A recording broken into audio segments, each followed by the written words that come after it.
আমার স্মরজিৎ আমি দুই বাপ বেটা আমি বন্ধু আমি চেক মিলাইছো ইয়া আমার ভাইটিক এটা সুধিম প্ৰশ্ন কেইটামান ভাইটি তোমাৰ নামটো কি আছিলে স্মৰজিৎ বৰা তোমাৰ ঘৰ ক'ত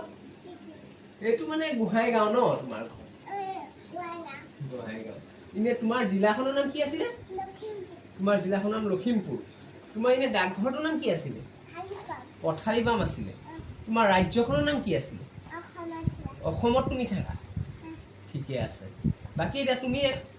হেইটো এইটো যে কিবা ক খ গানটো জানা নেকি তুমি জানো গোৱাচোন বা অকণ শুনো ক গৈছিল কিবা এটা যে আছিলে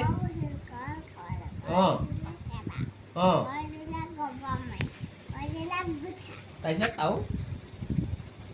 ইমানে জানা তুমি ইমানে মনোৰঞ্জন বাৰু বাকি হেৰি নহয় তুমি যে কলমে ভৰি লিখি আছা এতিয়া তুমি যে কালি যে চাবোন মাৰি ধুব লাগিব গম পাইছা না ধুলেতো ভাল হৈ যাব কিন্তু আঁকি ল'বলৈ কিবা প্ৰয়োজন আছে জানো প্ৰয়োজনে নাই মই আঁকিছো নাই